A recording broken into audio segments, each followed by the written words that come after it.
Falando de Negócios, com Danilo Magri. Um oferecimento. Óticas COI, para ver o melhor da vida. Danilo Magri, bom dia, seja bem-vindo para mais um Falando de Negócios. Tudo bem, Danilo? Bom dia, Clemente, tudo ótimo, exatamente. Mais um Falando de Negócios aí para os nossos ouvintes e telespectadores. Eu vou te perguntar, tá cansado, Danilo? Você fez uma caminhada aí maravilhosa, né? Oitavo ano que a gente faz a Romaria para Aparecida. Aparecida, né? Esse ano a gente saiu de São Luís do Paraitinga, bastante subida e depois uma descidinha íngreme para deixar a gente dolorido aí, mas vale a pena. Claro que vale. Uns 15 dias para colocar a vida em ordem outra vez. Exato, uma semaninha aí de gelo nas pernas e tá tudo certo. Vamos lá então. Vamos lá, hoje, Clemente, a gente recebe o Lucas Damasceno de Almeida, França. Ele é sócio-diretor do Coco Bambu aqui de São José. Bom dia, Lucas. Bom dia. Bom dia, Danilo. Bom dia a todos os ouvintes aí da Rede Jovem Pan. É um prazer estar aqui com vocês hoje. Lucas, então, né, Coco Bambu, acho que dispensa comentários, grande parte da população conhece, já foi, admira e gosta da culinária do Coco Bambu, mas conta então um pouquinho da história, né, dessa rede que já está com 90 lojas em todo o Brasil. A gente sabe que não é fácil o ramo de restaurante, uma rede chegar do tamanho que chegou. Claro, Danilo, isso é um prazer para contar um pouco aqui da nossa história, né, falar um pouquinho do... E a sua história também. Tá. Mas primeiro eu queria atualizar, né? O Coco Bambu não para. Então ontem a gente inaugurou a loja de número 97 no Grande Rio. 97, maravilha. E até dezembro, né? Na verdade, em novembro ainda, a gente inaugurou a loja de número 100 em Maceió. Então só esse ano foram praticamente 10 lojas aí novas inauguradas. Mas essa história não começou esse ano, nem começou há 2 anos atrás. Essa história tem mais de 30 anos. O grupo foi fundado em 1989 pela doutora Daniela e pelo doutor Afrânio, né, onde eles abriram uma pequena pastelaria no Open Mall lá do centro de Fortaleza. Não sei se alguém teve a oportunidade de passar por lá, mas é um prédio que fica bem perto da Receita Federal. A gente até brinca, né, com a proximidade desse prédio. E basicamente começou com o Open Mall da família, em que a avó do doutor Afrânio pediu para que ele ficasse pelo menos com uma lojinha desse Open Mall, que ele reformou e tudo, que era uma casa da família. E assim ele fez, né? A convite da doutora Daniela, que é a esposa dele, falou, cara, vamos investir numa pastelaria. O doutor Afrânio é engenheiro, né? Trabalhava com construção. Rapaz, como é que eu vou trabalhar com pastel? Como é que eu vou trabalhar com gastronomia? Ela, não, vamos que vai dar certo. E assim foram motivados, abriram o Dom Pastel, que foi fundado em 89, que o Dom Pastel ele carrega, na sua essência, muitos dos conceitos do Coco Bambu traz até hoje, né? Porções fartas, preço justo, um atendimento de excelência. E essas são as bases, são os pilares do Coco Bambu que, desde a fundação ali no Dom Pastel, ele existe, né? Então, passando ali por 89, né, um crescimento da rede e tudo. Em 2001, a marca Coco Bambu, como marca, ela se consolida. Então, em 2001, a gente abre nosso primeiro restaurante com a marca Coco Bambu. E aí se juntam ao grupo Dr. Eugênio e Dr. Idésio, né, formando os nossos 4 fundadores, que a gente sempre gosta de ressaltar a importância dessas 4 figuras dentro do grupo. E a gente surge ainda com o conceito de tapiocaria, creperia e pizzaria. Né? O camarão, que é o grande, assim, o carro-chefe, né? Sempre o pessoal lembra de Coco Bambu, lembra de camarão, ainda não era, digamos, a estrela principal do palco, né? E só em 2008, né, com o Coco Bambu Beira-Mar, eu sei que já teve a oportunidade disso aí, acho que com certeza muitos já devem conhecer, que é ali na Orla de Fortaleza, um restaurante espetacular, 2 andares, 700 lugares, que a gente surge com a primeira marca ali de camarão, frutos do mar, propriamente dito. Então, isso a gente ainda já tinha, em 2008, 2 operações fora do Ceará, mas que é a operação de Teresina e a operação de Brasília, que foram operações muito importantes, surgiram ali em 2007. Né? Mas eu gostaria de remarcar aqui na nossa conversa, para não tomar muito tempo, a chegada do Coco Bambu em São Paulo, que aconteceu com o Coco Bambu JK, ali na Juscelino, com Santa Amaro, né, que foi um grande sucesso ali em 2012. E realmente é um marco, né? O Coco Bambu JK ganhar São Paulo para alguém vindo do Ceará, alguém vindo do interior ali, do Nordeste. Conseguir ganhar São Paulo foi um grande divisor de marcas, né? Divisor de águas, né? Então, depois de São Paulo, aí basicamente o resto é história. E a gente chega hoje, nesse ano, se Deus quiser, à loja de número 100. Muito bom. Legal, Realmente né? uma história de sucesso. Não é fácil escalar, né, nesse ramo alimentício, mas também a partir do momento que você escala, você tem uma vantagem competitiva muito grande, né, de poder levar a sua qualidade, seu preço para todos os lugares. E Lucas, me conta um pouco da sua história. Você trabalhava já no grupo com eles lá em Fortaleza? Houve essa oportunidade de vir empreender aqui em São José? Como é que funciona, inclusive, essa questão, né? Acho que são todas lojas próprias, onde existe sempre um sócio local. Tem uma regra bem específica, né, para a abertura de loja. Perfeito, Danilo. São 100% lojas próprias. No Coco Bambu é 0% alavancado, é todo o dinheiro dos sócios, dos acionistas. E a minha história com o grupo ela já está caminhando para 5 anos. Né? Eu não trabalhava com restaurante, eu não era nem empreendedor. Né? Quem me fez o convite para ser empreendedor foi o Dr. Arfani, que me inseriu nesse mundo. Eu trabalhava com educação, numa rede de sistema de ensino, mas o grupo ele tem um processo muito consolidado de trazer cearenses, de trazer jovens para o empreendedorismo. Então o Dr. Arfani já faz isso desde 2007, 2006, ele sempre convida jovens para poder se juntarem a ele, pessoas que tenham vontade de trabalhar, que queiram crescer, que não tenham negócio de final de semana, feriado, todo dia é trabalho. Então isso é uma cultura que ele já carrega há muito tempo. E em 2021, passei já por um processo muito mais estruturado do que era antes. Né? Antes era muito mais, rapaz, você conhece um engenheiro bom para me indicar, porque eu estou precisando abrir um restaurante ali. E aí ele ia lá, conversava. Né? Mas em 2021, quando eu cheguei na rede, já tinha um processo estruturado, com prova, entrevista, enfim, vários critérios objetivos para que fossem escolhidos sócios. Então, em 2021 eu passei nesse processo.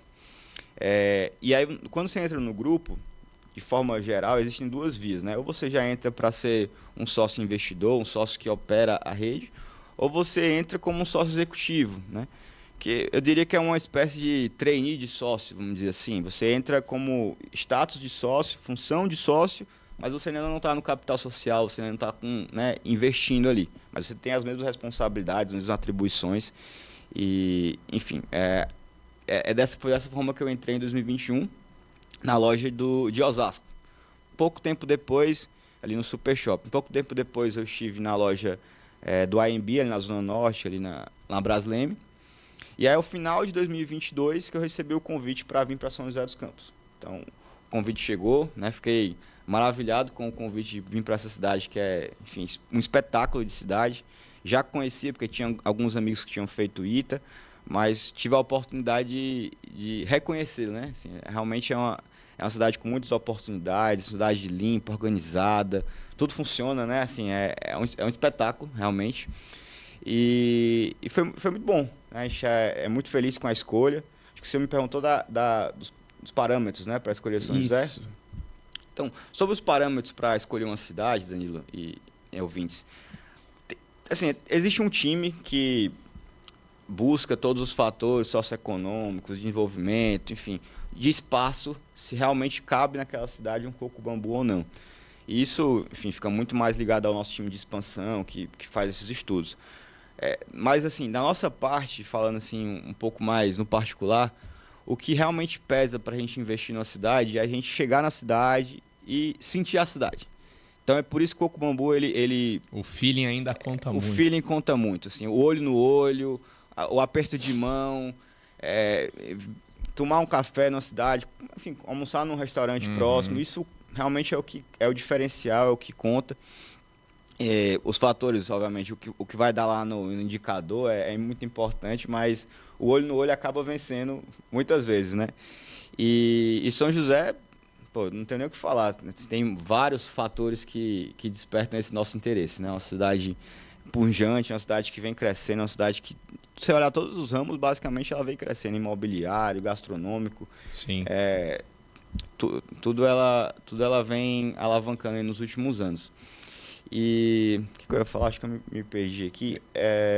Eu ia até te perguntar, enquanto você relembra, eu fiz uma matéria no Coco Bambu uns anos atrás, e eu lembro que eram 3 sócios, e você me falou algo que nunca esqueci, que realmente a organização ela é tão boa em termos de como ser sócio, como operar um restaurante, que sempre um dos sócios tem que estar no restaurante. Então, Réveillon, Natal tem um revezamento entre vocês. Se um sócio casa, um vai ter que faltar no casamento, não é isso? É, isso mesmo. Pronto, você foi exatamente no ponto que eu estava querendo lembrar. Eu lembro dessa acho história. Que dos nossos diferenciais, né, é realmente isso, é a presença do sócio operador, né?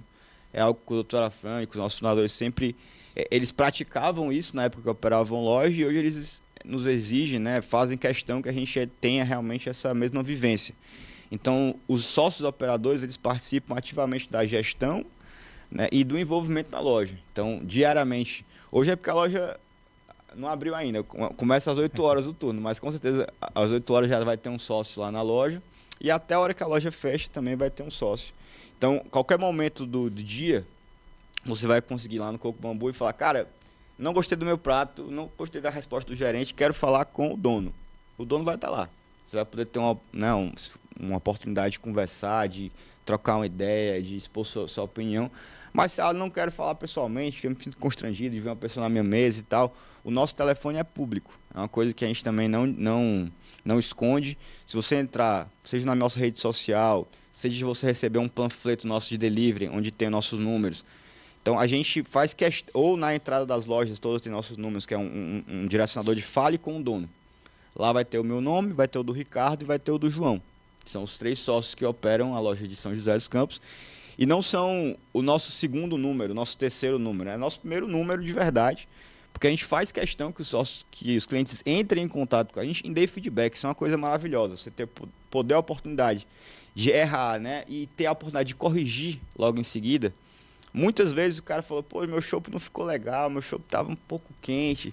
Você já liga, pede pro cara, o cara manda um chopp gelado lá na mesa do cliente, fala que é por conta da casa, que é assim que tem que ser.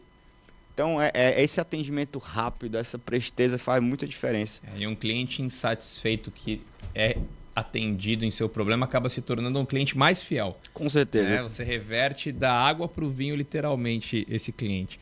E você falou algo muito interessante, Lucas, que eu acho que o Coco Bambu ele marca realmente uma mudança na trajetória do ramo gastronômico em São José dos Campos, né? Eu sempre falei que São José ele tinha já um desenvolvimento muito grande na área de produtos, por conta das indústrias, a parte de construção civil também era muito evoluída, a parte automotiva. Eu brincava, né, que São José você tinha ali carro do ano, casa em condomínio, mas os serviços ainda tinha espaço para crescer, essa parte de gastronomia, hotelaria, spa, salões, etc. E aí na pandemia começa esse movimento. E talvez a chegada do Coco Bambu significa a cidade se abrindo para receber grandes redes, né, e se tornar mais cosmopolita, mais metropolitana. E me diz uma coisa então diante, né, do Coco Bambu, chegou, é um sucesso, sempre que você vai lá, tem espera, tem mesa rodando o tempo inteiro. Vocês têm plano de expansão, ou para a cidade, ou para a região do Vale do Paraíba? Como é que funciona essa análise aí? Danilo, a gente, como um bom empreendedor, a gente sempre está aberto a oportunidades, né? A gente sempre está aberto a ouvir, a escutar. Hoje não tem nada concreto de expansão para nenhuma outra cidade do Vale ou até aqui mesmo em São José dos Campos.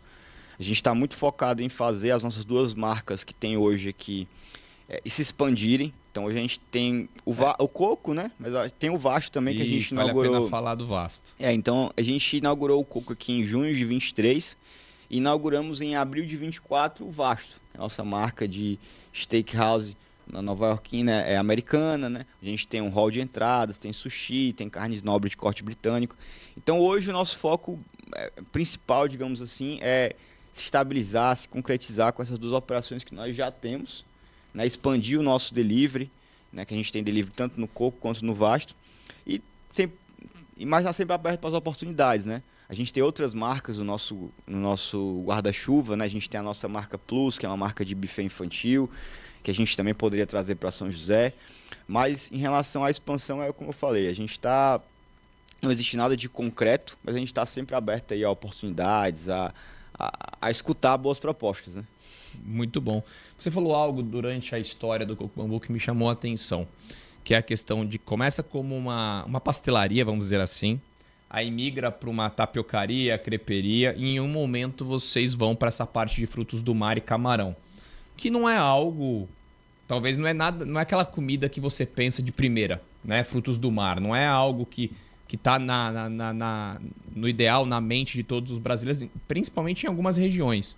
Como é que foi essa decisão, né, de não, agora a gente vai ser reconhecido pelo camarão, vamos focar em frutos do mar e isso vai dar certo, né?